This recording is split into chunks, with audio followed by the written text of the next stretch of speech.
Welcome to Tiwari Academy. Find CBSE and NCERT free solutions. आज हम जान लेंगे क्लास 5 के मैथ का पहला चैप्टर द फिश टेल यानी मछलियों की कहानी से जुड़े बातें। और इस चैप्टर में आपको कई सारे प्रश्न दिए गए हैं जिनका समाधान भी हम आगे करते रहेंगे। तो चलिए लेसन शुरू करते हैं। डीप अंडर द सी यानी समुद्र के अंदर गहराई में see the lovely coloured fish, देखिए प्यारी सी रंगीन मछलियों को स्विमिंग पीसफुली तैर रही हैं शांत स्वभाव से। This special poem in 3 lines is called a haiku. इस प्रकार की विशेष 3 पंक्तियों की कविताओं को हाइकू कहा जाता है। Such poems about nature are popular in Japan.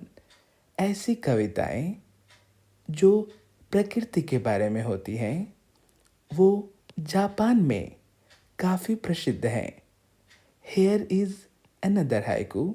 यहाँ एक और 3 लाइन की कविता है। The lake calm smooth still a fish jumps up and returns. Ripples shake the lake. एक झील जो काफ़ी शांत है और स्मूथ है, जो काफ़ी स्थिर है। एक मछली जो जंप करती है यानी उछल रही है एंड रिटर्न्स लौट रही है। रिपल्स शेक द लेक जिससे झील क्या हो रही है, झील लहरों से भर जा रही है। Do you no any poems about fish? क्या आप मछली के बारे में किसी ऐसी कविता को जानते हैं? तो आपको यहाँ लिखना है 1 2 3 4 5 Once I caught a fish alive. 6 7 8 9 10 Then I let it go again. And why did you let it go? Because it bit my finger so. Which finger did you bite? This little finger on my right. इस कविता को आप लिख सकते हैं या फिर मछली जल की रानी है, इस कविता को भी आप लिख सकते हैं। Here are some drawings made by children. यहाँ कुछ ड्राइंग्स हैं जो बच्चों ने बनाया है। नविता क्लास 1 की बच्ची और माया क्लास 4 की बच्ची जिसने इस ड्राइंग को बनाया है। When you think of fishes, what shapes come to your mind? जब आप मछली के बारे में सोचते हैं तो कौन सी आकृति आपके मस्तिष्क में आती है?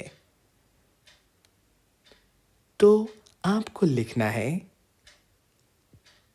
एक ट्रायंगल, एक स्क्वायर, एक अगेन ट्रायंगल, एक अगेन ट्रायंगल और विंग्स के लिए भी ट्रायंगल। यानी आपको एक ट्रायंगल, एक स्क्वायर, एक ओवल और साथ में आपको आँखों के लिए एक सर्कल भी लिखना है। आगे बढ़ेंगे। Try to use a square and a triangle to draw a fish. एक स्क्वायर और एक ट्रायंगल का यूज़ करके एक मछली बनाइए। तो एक स्क्वायर बनाएंगे पहले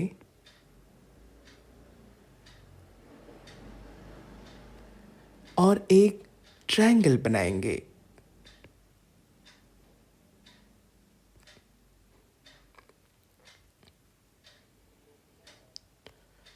और मछली की आँख के लिए एक सर्कल बनाएंगे। इसके अलावा विंग्स के लिए एक और ट्रायंगल बनाएंगे। आप देख पा रहे हैं। आगे बढ़ेंगे। Look for fish designs around you. आपके चारों तरफ आप देखिए फिश डिजाइंस यानी मछली की आकृतियों को आप देखिए। ऑन क्लोथ कपड़ों पर देखें। पेंटिंग्स पर देखें। मैट्स यानी चटाई पर देखें। Meen meen means a fish. मीन का अर्थ होता है मछली। And Meenakshi is a girl whose eyes look like a fish. और मीनाक्षी एक ऐसी लड़की है जिसकी आंखें मछली जैसी हैं। Can you think of someone who has such eyes? क्या आप ऐसे किसी व्यक्ति के बारे में सोच सकते हैं जिसकी ऐसी आंखें हैं? Draw a fish with fish eyes. एक ऐसी चेहरा बनाइए जिसकी आंखें फिश जैसी हैं। आप देख सकते हैं एक ऐसा चेहरा जिसकी आंखें फिश जैसी हैं।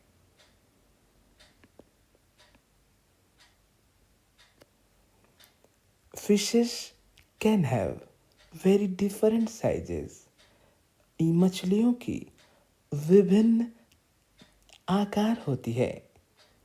The smallest fish is about 1 centimetre long. सबसे छोटी मछली 1 सेंटीमीटर लंबी है। How long is the biggest fish? You can imagine.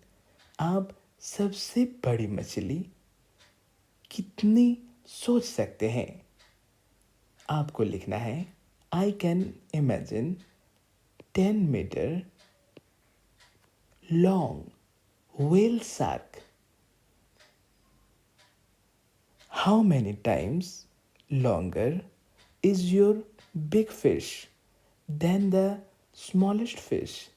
आपकी सोची हुई सबसे बड़ी मछली स्मॉलेस्ट फिश से यानी सबसे छोटी मछली से कितनी बड़ी है? आपने सोचा है 10 मीटर और सबसे छोटी मछली थी 1 सेंटीमीटर। सबसे पहले आपको दोनों राशियों को, दोनों इकाइयों को समान करना है। आपको लिखना है if the smallest fish 1 centimetre long and my imaginary fish is 10 meter long. First, we have to make the unit same. That is 1 meter equals to 100 centimeter and 10 meter equals to 100 into 10 equals to 1000 centimeter. That means my biggest fish is 1000 times longer than the smaller fish. ये होगा आपका उत्तर। The biggest fish is the whale shark. सबसे बड़ी मछली whale shark है। It is actually not a whale. ये वास्तव में whale नहीं है, बट लेकिन it is a big fish. यह काफ़ी बड़ी मछली है। Whales are different from fish. Whale मछलियों से अलग होती है। Whales breathe like we do. Whales सांसें लेती हैं जिस तरह हम लेते हैं, अपने नाकों के माध्यम से। But fish have no noses, लेकिन मछलियों के पास कोई नाक नहीं होता। And they take in water not air, और वो पानी लेती हैं, हवा नहीं। Whales give birth to babies, whales बच्चों को जन्म देती है। बट फिश ले एग्स, लेकिन मछलियाँ अंडे देती हैं। The whale shark fish looks big and dangerous, whale shark मछली काफ़ी बड़ी होती हैं और ख़तरनाक होती हैं। बट इज़ क्वाइट हार्मलेस, लेकिन ये हानिकारक थोड़ी कम होती है। It does not attack humans, ये मनुष्यों पर आक्रमण नहीं करते हैं। One whale shark was as long as 18 metre, एक व्हेल शार्क 18 मीटर लंबी होती है। जस्ट थिंक, सोचिए, हाउ लॉन्ग दैट इज, वह कितनी लंबी है। Almost 12 children of your size, आपकी आकृति के 12 बच्चे, standing one on top of the other, एक के ऊपर एक 12 बच्चे खड़े जब होते हैं तो इतनी लंबी होती है। एंड गेस, और सोचिए, अनुमान कीजिए, व्हाट इट वेट, और इसका भार कितना होता होगा, कितना वजन होता होगा। वेल, अच्छा, काफ़ी ज़्यादा, much more than what 12 of you, आप 12 जितने वजन हैं उनसे काफ़ी ज़्यादा होता है।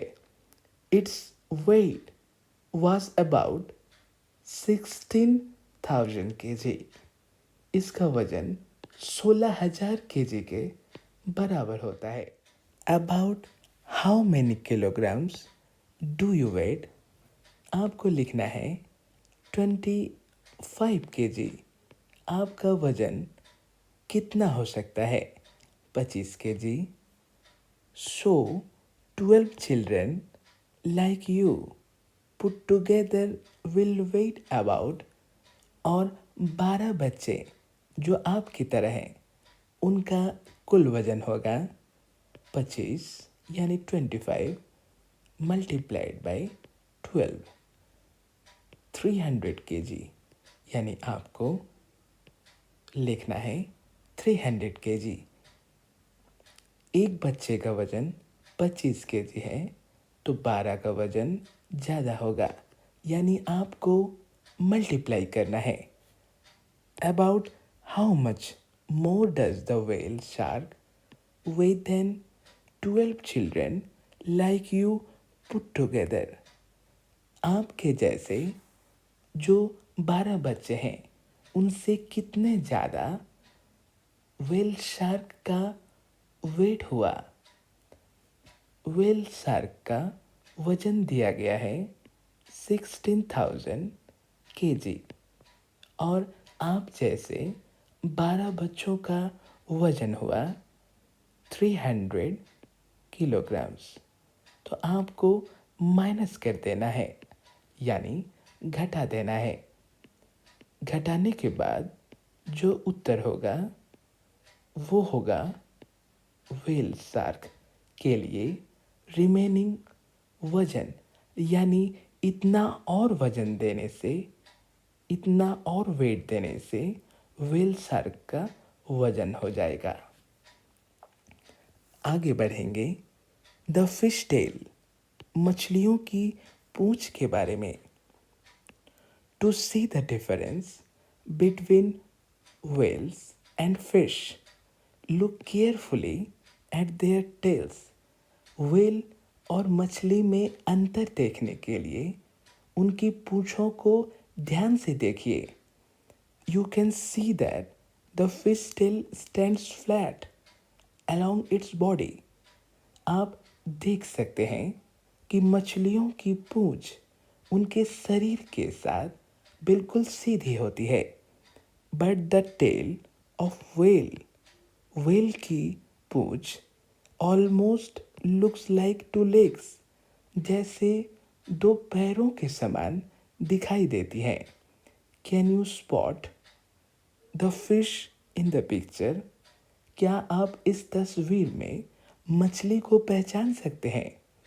मछलियों की पूंछ उनके शरीर के साथ बिल्कुल सीधी होती है और व्हेल की पूंछ उनके शरीर में इस प्रकार होती है कि वो दो पैरों के समान दिखाई देती है।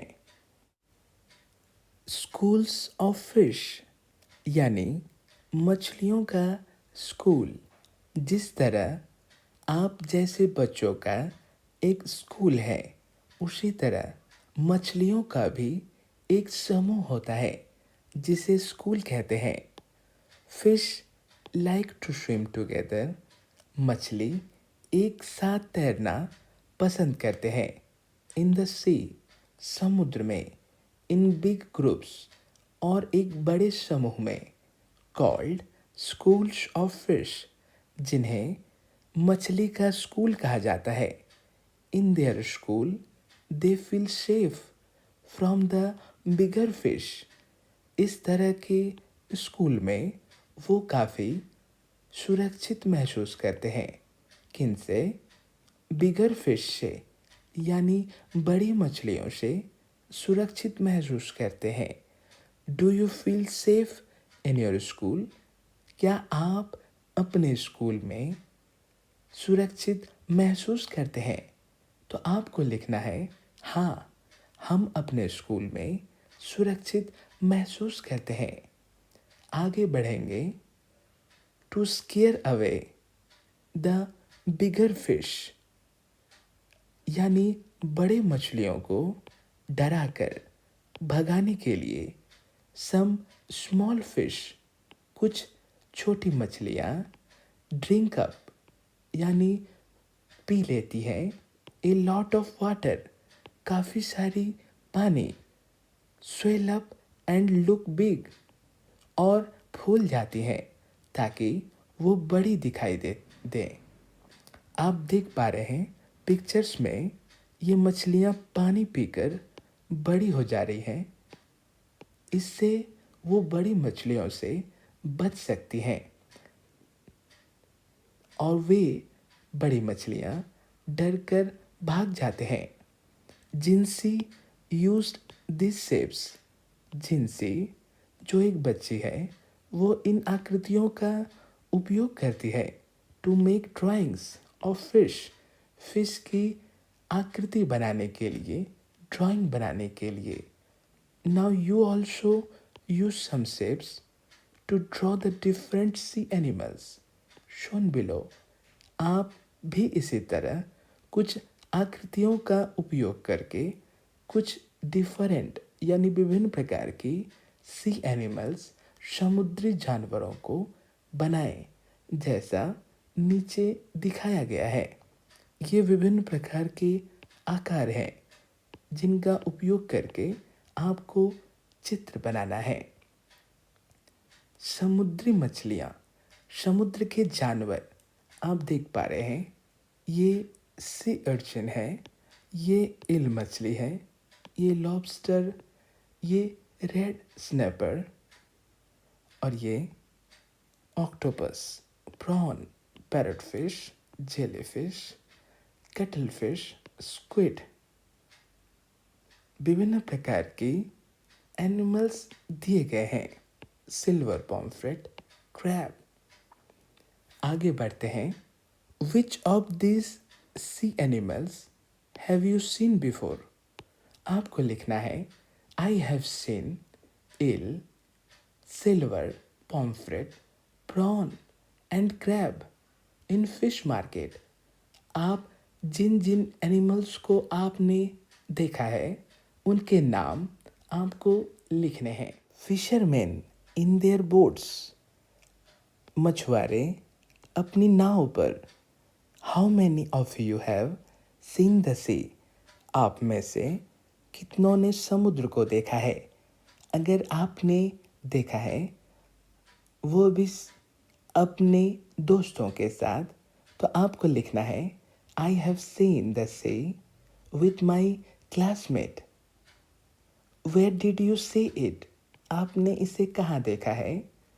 अगर आपने इसे पुरी में देखा है, तो आपको लिखना है I have seen it at Puri बीच इन उड़ीसा।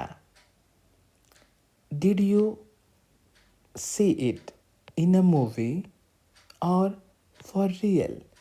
अगर आपने मूवी में देखा है या फिर वास्तव में देखा है या दोनों में देखा है, तो आपको लिखना है I have seen it in both movie and real movies and real, यानी मूवीज में भी देखा है और रियल में भी देखा है। How deep do you think the sea could be? समुद्र कितना गहरा हो सकता है? आप क्या सोचते हैं कि समुद्र कितना गहरा हो सकता है? फाइंड आउट, आपको बताना है। आपको लिखना है it is almost 1,000 feet deep which is 250 times of my height. ये आपको लिखना है। Do you know how to swim? क्या आपको पता है तैरना आखिर कैसे होता है? क्या आपको तैरना आता है? Would you be scared of high sea waves? क्या आपको ऊंचे समुद्री लहरों से आपको डर लगता है? तो आपको लिखना है yes I will be scared of high sea waves. चलिए आगे बढ़ते हैं। Close your eyes and imagine the sea with waves rising high. अपनी आंखों को बंद कीजिए और इमेजिन कीजिए, सोचिए कि समुद्र में ऊंची लहरें उठ रही हैं। तो आप क्या देखते हैं? आपको लिखना है high sea waves looks very beautiful. आगे बढ़ते हैं। How high do you think the waves can go? आपको लिखना है I think it can go 50 meter। Imagine that there are fishermen in their boats। आपको कल्पना करना है, इमेजिन करना है कि यहाँ फिशरमैन जो अपने बोट्स में हैं, जो अपने नाव में हैं, going up and down with sea waves, यानी तरंगों के साथ वे ऊपर नीचे जा रहे हैं। दे स्टार्ट देयर ट्रिप, वो अपनी यात्रा शुरू करते हैं। When it is still dark, जब अंधेरा हो जाता है तो वे अपनी यात्रा शुरू करते हैं। Some go on a simple boat, कुछ साधारण नाव में जाते हैं। Made from logs of wood, जो लकड़ी के कुंदे से बनते हैं। टाइड टुगेदर, यानी एक साथ बंधे हुए हैं। If the sea is rough, अगर समुद्र उफान पर हो, विथ वेरी हाई टाइड्स, और साथ में काफ़ी ऊंचे ज्वार भी आए, एंड अ स्ट्रॉन्ग विंड, और काफ़ी ऊंची हवा भी चले, then these fishermen have a very difficult time, तो उस समय उन मछुआरों को काफ़ी मुश्किलों का सामना करना पड़ता है। These log boats do not go very far, ये लकड़ी से बने जो नाव होती हैं ये काफ़ी दूर तक नहीं जाती हैं। If the wind is helpful, अगर हवा साथ देती है तो they travel about 4 kilometre in 1 hour, तो वो 1 घंटे में 4 किलोमीटर तक चले जाते हैं अगर हवा साथ देती है तो। How long will they take to go a distance of 10 kilometre, यानी 10 किलोमीटर जाने में उन्हें कितना समय लगेगा। तो आपको लिखना है as the log boat takes 4 kilometre in 1 hour and for 2 kilometer it takes 60 divided by 2। ये 60 कहाँ से आया? 1 hour इक्वल टू 60 मिनट। तो 2 किलोमीटर जाने में 30 मिनट का समय लगेगा। एंड फॉर 8 किलोमीटर, 8 किलोमीटर जाने में इट टेक्स 1 into 2, यानी 2 घंटे। 1 घंटे में 4 किलोमीटर जाता है तो 8 किलोमीटर जाने में उसे 2 घंटा लगेगा। So log boat will take 2 hours 30 minutes to go a 10 kilometre. 2 घंटे में 8 किलोमीटर चला जाता है और 30 मिनट्स में वह और 2 किलोमीटर जाएगा, यानी दोनों को जोड़ने पर 8 + 2 यानी 10 किलोमीटर। आगे बढ़ेंगे। Guess how far you can go in 1 hour if you walk fast. अगर आप तेज दौड़ते हैं तो आप कितने किलोमीटर तक वॉक कर पाएंगे?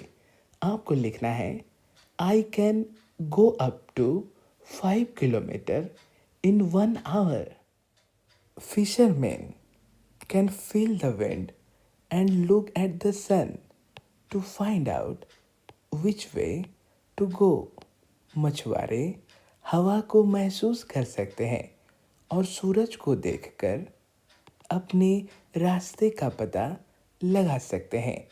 Many of us, हम में से काफ़ी सारे, would get lost, खो जाएंगे, and not to be able, और नहीं पता लगा पाएंगे, to find our way, हमारे रास्ते का पता नहीं लगा पाएंगे, on the sea, समुद्र पे रहते हुए, where, जहाँ, you only see water, water and nothing else, जहाँ पर आप सिर्फ समुद्र का पानी, पानी और कुछ नहीं देख पाते हैं। फाइंड आउट, आपको निकालना है। लुक एट द सन, सूरज को देखिए। And find out the direction from where it rises, और उस दिशा को खोजिए जहाँ से यह राइज करता है, जहाँ से सूरज उगता है। तो आपको लिखना है if I stand towards the direction of rising sun it rises in the east direction.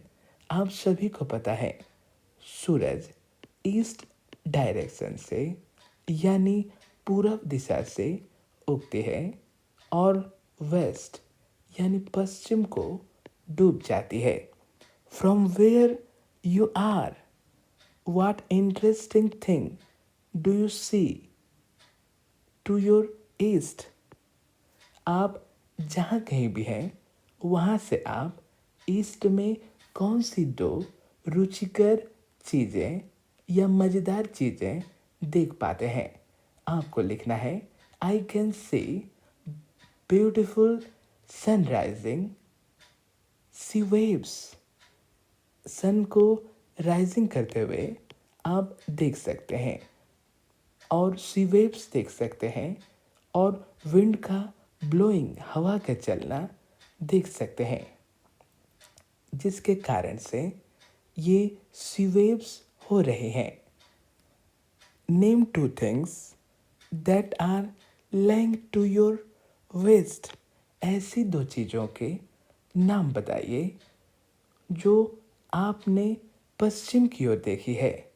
तो पश्चिम की तरफ एक झोपड़ी दिखाई देती है, ए हट, और एक ट्री ही दिखाई देती है और एक बच्चा दिखाई देता है। तो आपको लिखना है two things which are on my waist are a hut and a tree and a child. What a catch, क्या पकड़ है। आउट ऑन द सी, समुद्र के अंदर। Fishermen look for a place, मछुआरे एक ऐसी जगह ढूंढते हैं where they hope to find a good catch of fish, जहाँ उन्हें काफ़ी सारी मछली मिलने की आशा है। There they spread their nets, जहाँ वो अपनी जाल बिछाते हैं। They will have to wait for many hours for fish, जहाँ उन्हें काफ़ी घंटों का इंतज़ार करना होता है मछलियों के लिए, to come out into their nets, ताकि मछली उनके जाल तक आ सकें। Look at the different types of boats, विभिन्न प्रकार के नाव को देखें। यहाँ एक नाव है, आप देख पा रहे हैं, और यहाँ भी एक नाव है। सम बोट्स हैव मोटर्स, कुछ नाव में मोटर्स हैं। And go further into the sea, और वे समुद्र में काफ़ी दूर तक जाते हैं। Since they go far out they can catch more fish, हालांकि वे काफ़ी दूर तक जाते हैं तो काफ़ी सारी मछलियों को पकड़ पाते हैं। These boats travel faster at the speed of about 20 kilometre in 1 hour. ऐसे बोट काफ़ी तेज चलते हैं और इनका वेग 1 घंटे में लगभग 20 किलोमीटर होता है। तो 2 सवाल यहाँ पूछे गए हैं। How far would the motor boats go in 3.5 hours. तो ऐसे मोटर बोट्स 3.5 घंटे यानी 3.5 घंटे में कितनी दूर जाएंगी। How much time will they take to go 85 kilometre, और 85 किलोमीटर जाने में उन्हें कितना समय लगेगा। तो चलिए जान लेते हैं इन 2 प्रश्नों के उत्तर को। In 1 hour motor boats travel 20 kilometre, तो 3 घंटे में वे 60 किलोमीटर जाएंगे, और 1 घंटे में हालांकि 20 किलोमीटर जाते हैं तो आधे घंटे में 10 किलोमीटर जाएंगे, यानी 60 और ये 10, 70 किलोमीटर जाएंगे। How much time will they take to go 85 kilometre, यानी 85 किलोमीटर जाने में कितना समय लगेगा।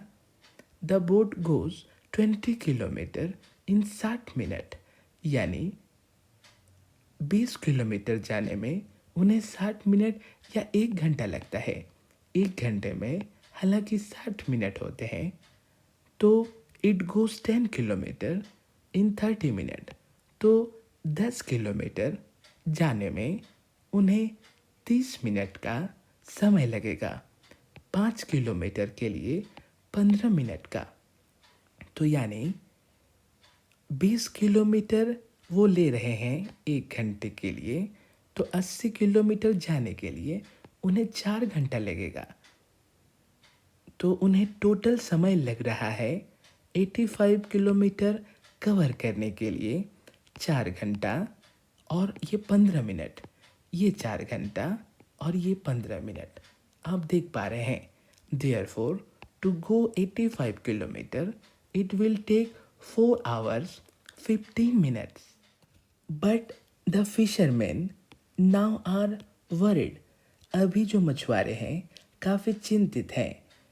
There are some very big machine boats called trawlers in the business.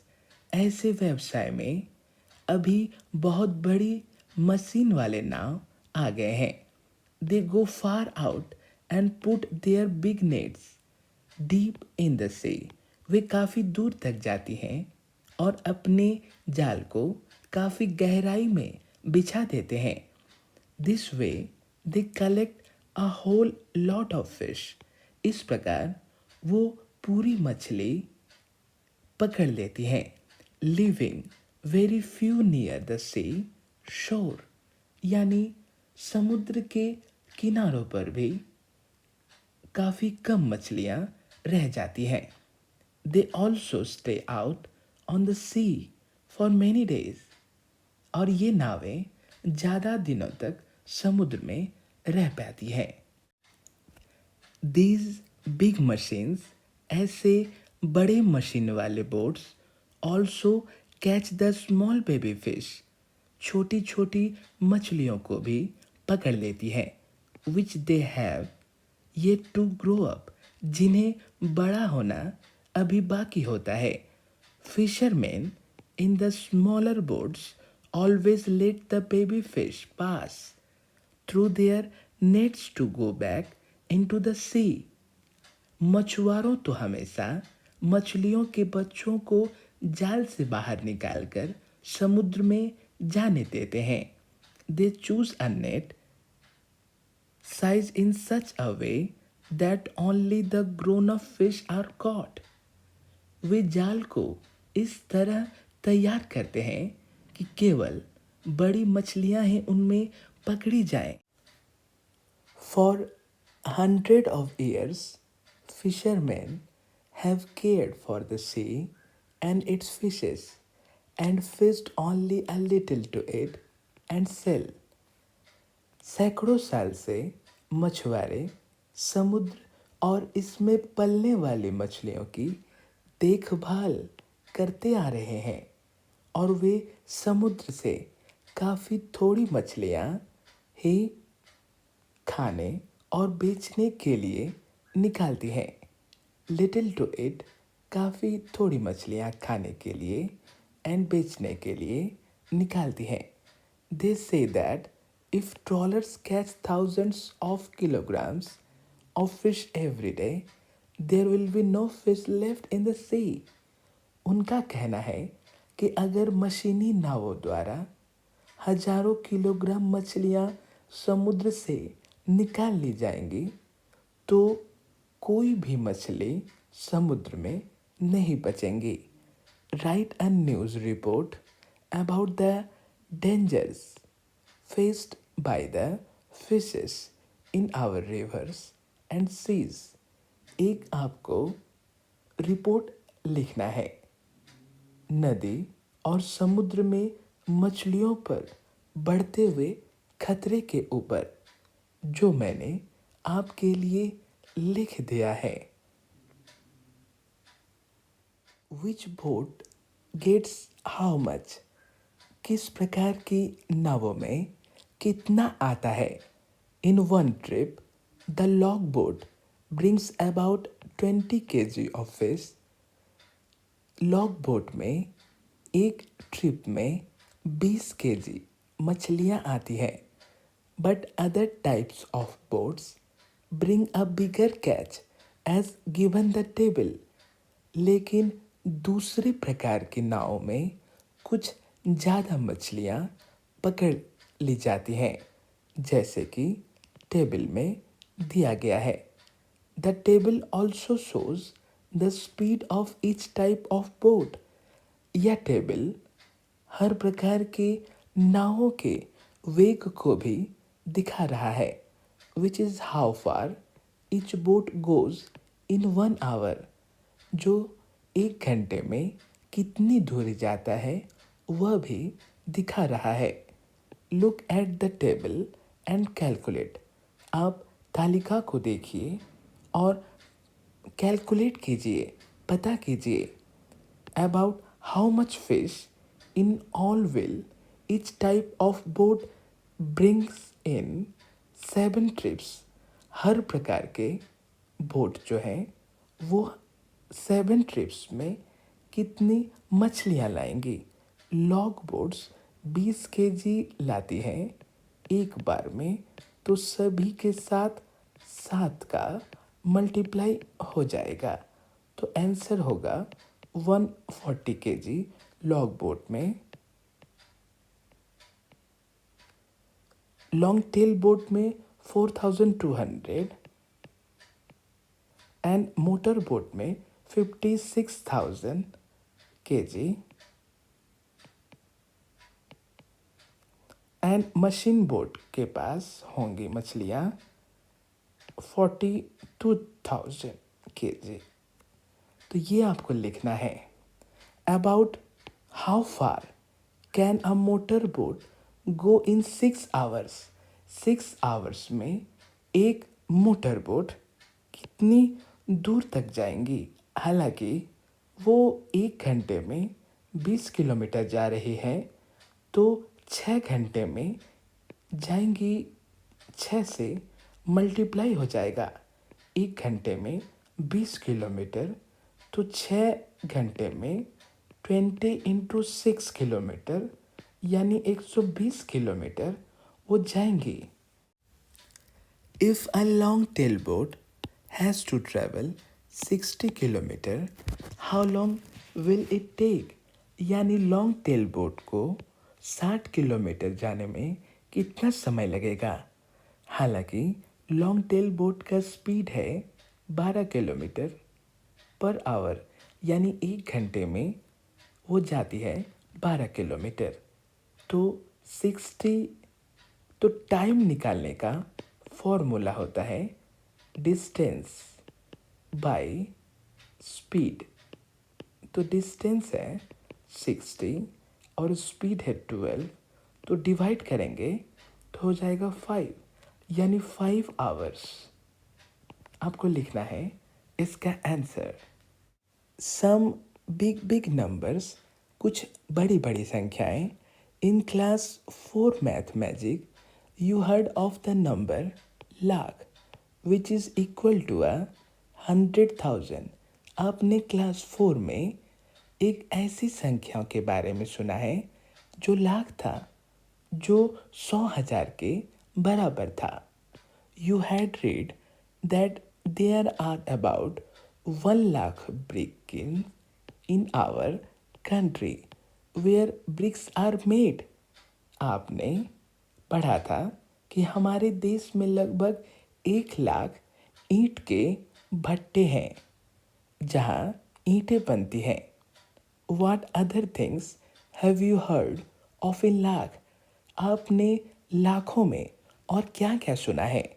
तो आप लिखेंगे डिवोटीज, यानी जो श्रद्धालु होते हैं, जो मंदिरों में जाते हैं।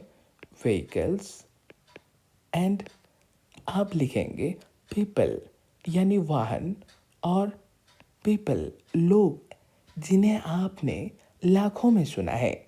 Right the number 1000। 1000 को आप लिख लीजिए। Now right 100,000। Now right 100,000। 1000 के लिए 30 का यूज़ करेंगे। So how many zeros are there in the number 1 lakh. 1 lakh में आपके पास कितने ज़ीरो हैं, तो काउंट कीजिए 1 2 3 4 5, यानी आपके पास 1 लाख के लिए 5 जीरोज हैं। There are about 2 lakh boats in our country. हमारे देश में लगभग 2 लाख नावें हैं। Half of them are without a motor. उनमें से आधे बिना मोटर की है। What is the number of boats with a motor? Write it. Motor बोटों की संख्या कितनी है, लिखिए। तो 2 लाख की आधी अगर हम लिखें 2 लाख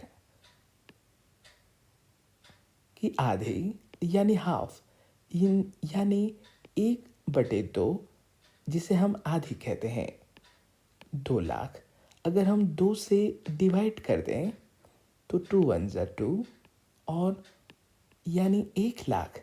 2 लाख की आधी 1 लाख, यानी 1 लाख वाली जो संख्याएं हैं वो मोटर बोर्ड वाली हैं। About 1/4 of the boards with a motor are big machine boards.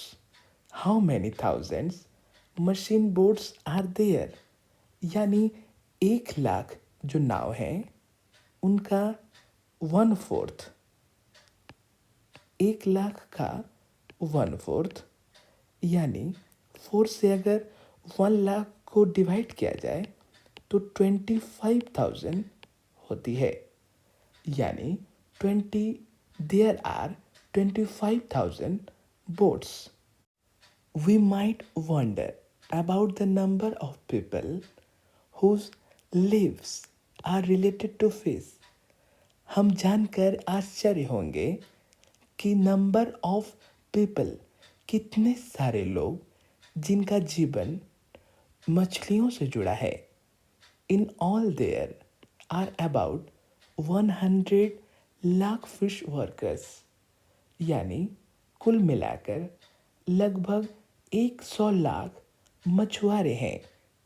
Who catch fish, clean and sell them, make and repair nets and boats etcetera, जो मछली पकड़ते हैं, उन्हें साफ करके बेचते हैं, जालों तथा नावों को बनाते हैं।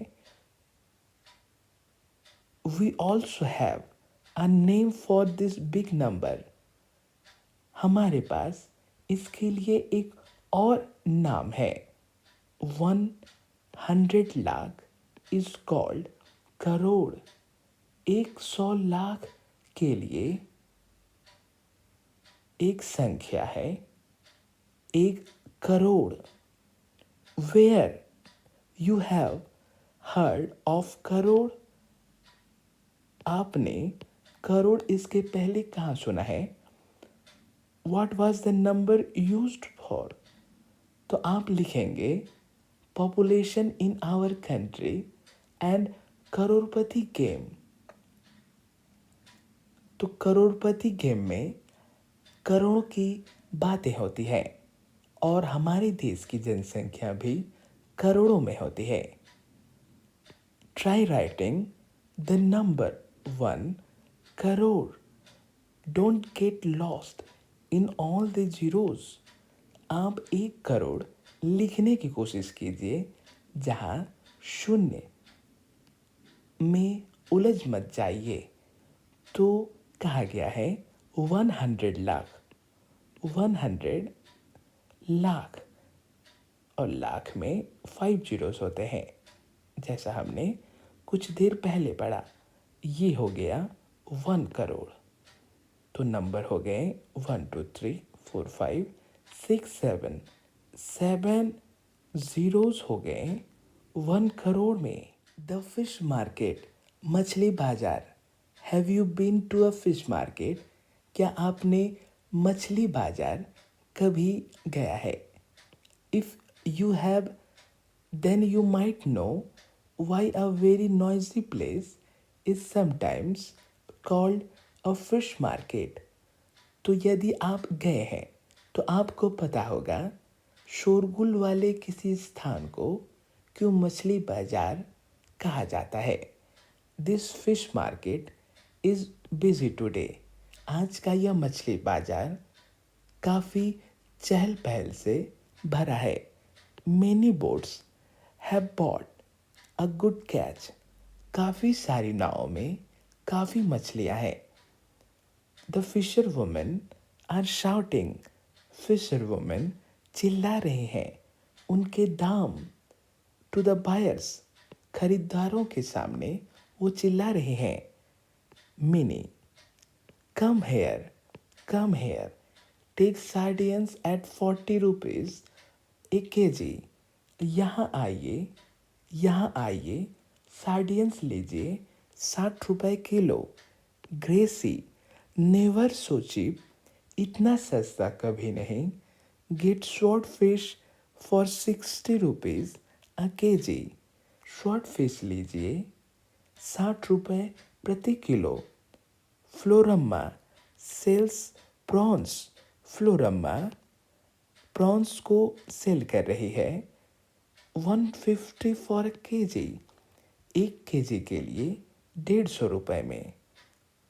करुथम्मा sells squid for ₹50 a KG. Karuthamma squid मछली बेच रही है 1 केजी 50 रुपए में। लुक फाजिला, फाजिला को देखिए। Can hardly carry this big kingfish. Fazila संभवतः इस बड़ी किंगफिश मछली को पकड़ पा रही है। सी सेज, वह कहती है। This fish weighs 8 kg. यह मछली 8 किलो की है। I will sell the whole for 1200।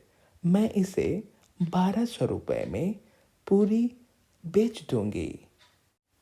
Practice time, अभ्यास का समय। At what price per KG did Fazila sell the kingfish. Fazila kingfish को कितने रुपए प्रति केजी में बेचती है? तो cost of 8 KG fish, 8 KG fish equals to 1200। Then cost of 1 KG fish equals to 1200 divided by 8। तो आपका आंसर आएगा 150 rupees per KG. Floramma has sold 10 KG prawns today. Floramma ने आज 10 किलो प्रॉन्स बेच दिया। How much money did she get for that. उन्होंने इसके लिए कितना पैसा कमाया? Cost of 1 kg prawns equals to ₹150। Then cost of 10 KG prawns equals to 150 multiplied by 10 equals to 1500 rupees. Gracie sold 6 kg swordfish. Minnie has earned as much money as Gracie. How many kg of sardine did Minnie sales? Gracy 6 kg short fish बेच देती है। Mini ने उतना ही कमाया जितना ग्रेसी ने। How many KGs of sardines did many sells. तो कितने केजी सार्डियंस मछली को मिनी ने सेल किया? आपको लिखना है cost of 1 kg short fish equals to 60 rupees. 6 kg short fish 60 into 6, that means 360. Minnie earned as much money as Gracie, that means 360. Minnie sells ₹40 for 1 kg sardines, and Minnie sold for as 360. 360 divided by 40 यानी 360 रुपए में उसने 9 KG बेचा। Bashir has 100 rupees. He spends 1/4 of the money on squid and another 3/4 on prawns. Bashir के पास 100 रुपये है, जिसमें से 1/4 वह स्क्विड पर खर्चा किया और दूसरा 3/4 प्रॉन्स खरीदने में। तो बताइए how many kilograms of squid did he buy. उसने कितने केजी स्क्विड खरीदा? How many kilograms of prawns did he buy. और उसने कितना केजी प्रॉन्स खरीदा? तो सबसे पहले जान लेंगे 100 का 1/4 कितना होता है, 25 रुपीज़। एंड 100 का 3/4 कितना होता है, दैट इज़ 75 रुपीज़। तो 25 रुपीज़ का उन्होंने स्क्विड खरीदा और 75 रुपीज़ का प्रॉन खरीदा।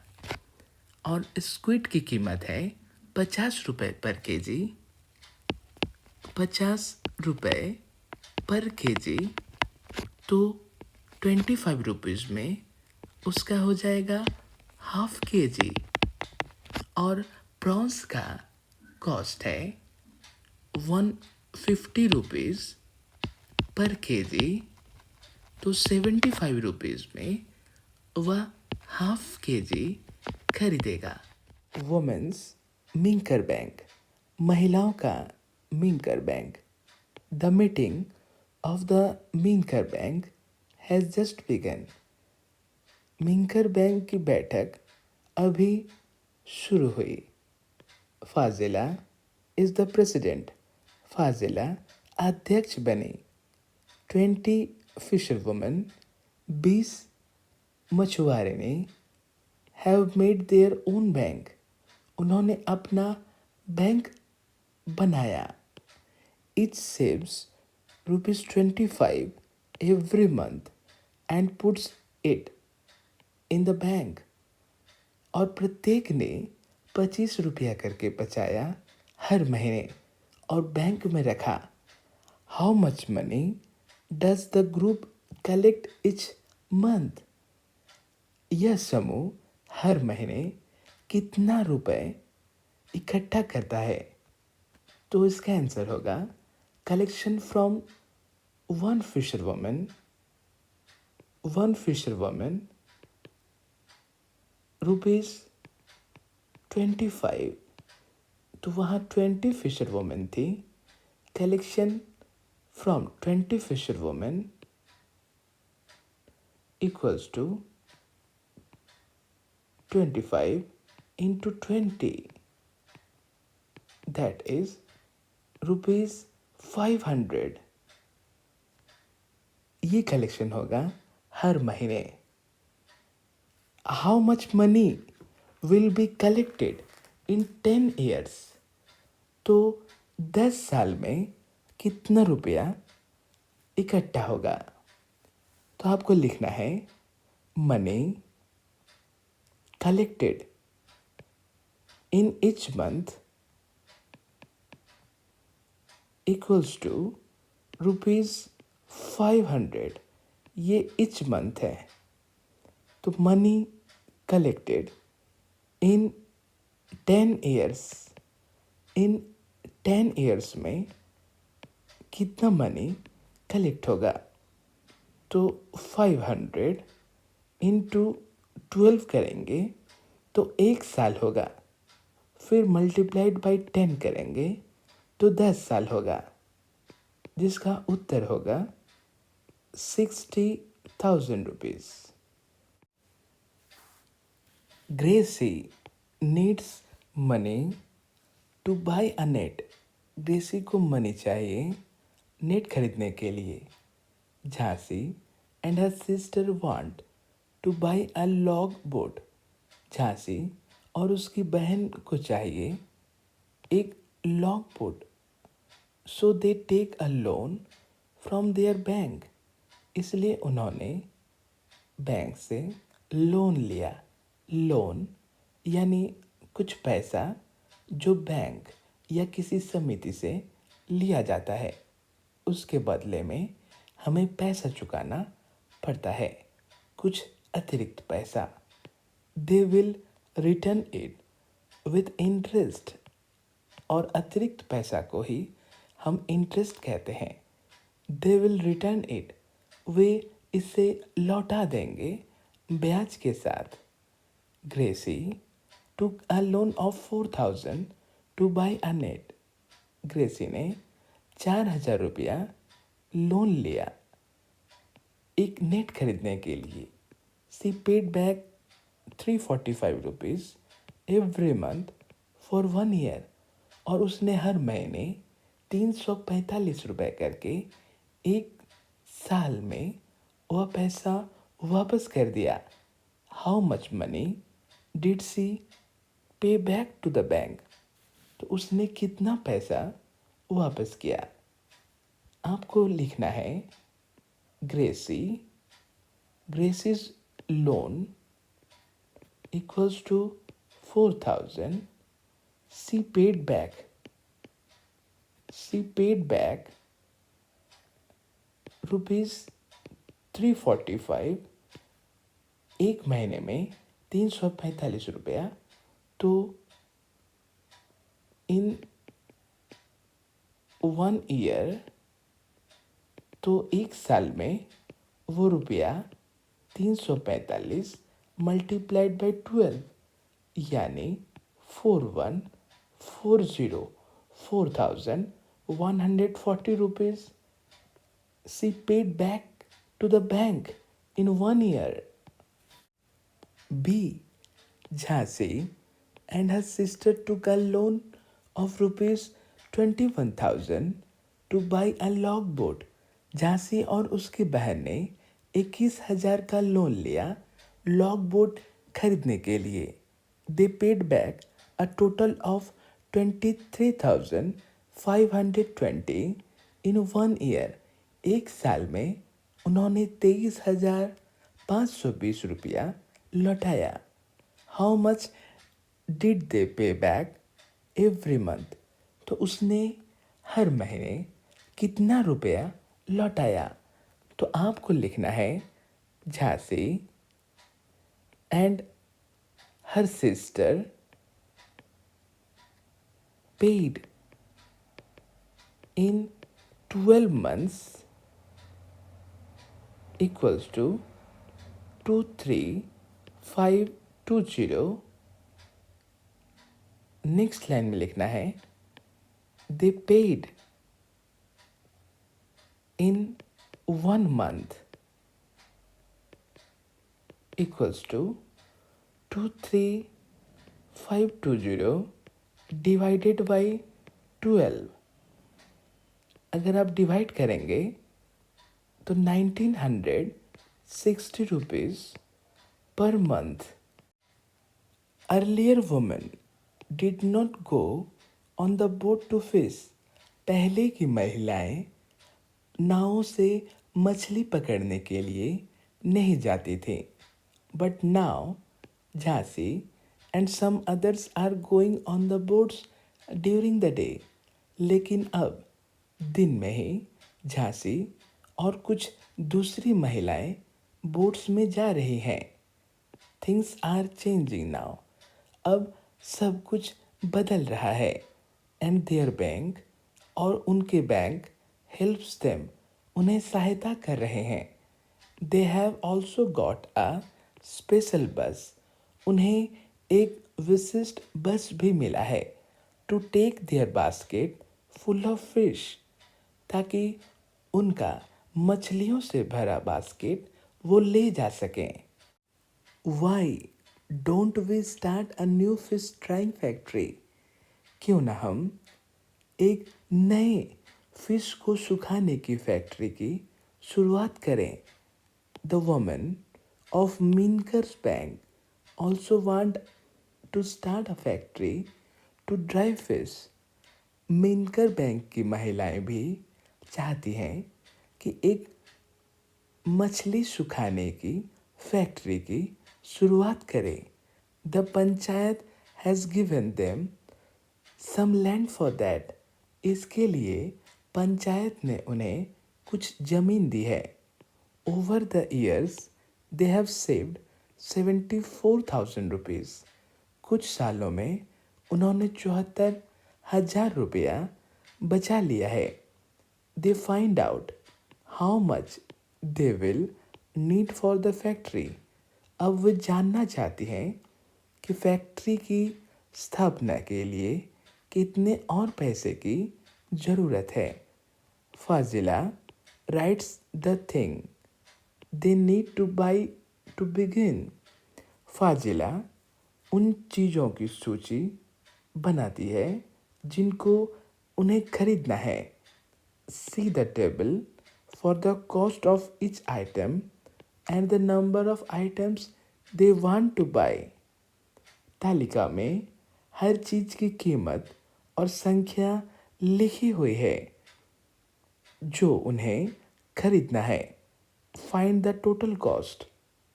कुल खर्चे का पता कीजिए। यहाँ सभी आइटम की सूची दी गई है, उनके प्राइस दिए गए हैं और नंबर ऑफ आइटम्स भी दिए गए हैं। उनके कॉस्ट का पता लगाना है। तो बोरवेल फ्रेश वाटर के लिए 3,000 रुपया लगा है। एक ही item bamboo rack for fish drying 2,000 रुपया। 20 के लिए सीमेंट टैंक 1,000 रुपया 4 की ज़रूरत हुई है। ट्रे एंड नाइफ 300 रुपया 20 की ज़रूरत हुई है। बकेट 75, एक बकेट की कीमत 75 है, तो 20 की कीमत कितनी होगी? हमें टोटल कॉस्ट निकालना है जो कि 3,000 और 40,000, 4,000 और 6,000 और 1,500 रुपया है। तो टोटल कॉस्ट क्या आएगा? इन सब को जोड़ने पर 54,500 ये आएगा। Total cost to set up the factory is 54,500 rupees. When fresh fish is dried, it becomes 1/3 its weight. जब फ्रेश फिश सूख जाती है तो उनके वजन का 1/3 हो जाती है। In 1 month, they plan to dry 6,000 kg of fresh fish. किसी एक महीने उन्होंने प्लान किया कि 6,000 kg फ्रेश फिश को सुखाना है। How much dried fish will they get in a month? तो चूंकि 1/3 हो जाता है सूखने के बाद, तो 6,000 kg की 1/3 कितना होगा? तो वह होगा 2,000 kg। 3 से अगर हम 6,000 को डिवाइड करते हैं तो वो 2,000 ही आएंगे। फ्लोरम्मा, let us first calculate for 6 kg of fresh fish. सबसे पहले हमें 6 kg ताज़ी मछलियों के लिए गणना करनी है। We buy fresh fish for ₹15 per kg. We sell dried fish for ₹70 per kg. We dry 6 kg fresh fish to get 2 kg dried fish, क्योंकि ताज़ी मछलियों को सुखाने पर वह 1/3 हो जाती है, इसीलिए 2 kg। For 6 kg fresh fish, we have to pay 6 kg fresh fish के लिए हमें पे करना है। फ्रेश फिश 15 रुपये प्रति केजी है, तो 90 रुपये हमें पे करना है। 1 kg का दाम 15, तो 6 kg का दाम 90 रुपया। We will sell 2 kg dried fish and get dry fish. अगर हम सेल करें तो हमें मिलता है 70 रुपीज़ पर केजी के हिसाब से। 2 kg का मूल्य 140 rupees. So if we dry 6 kg fresh fish we will earn 90 rupees. तो हमने 6 kg फ्रेश फिश को खरीदने में लगा दिया और हमने 140 में बेच भी दिया, तो हमें मुनाफा हुआ 50 रुपीज़ का। But if we dry 6,000 kg we can earn 50 हमें अर्न हुआ। 50 हमें 6 kg में हमें 50 रुपये अर्न होता है। तो 6000 kg में हमें कितना अर्न होगा? तो हमें 50,000 अर्न होगा। तो इसका आंसर होगा 50,000।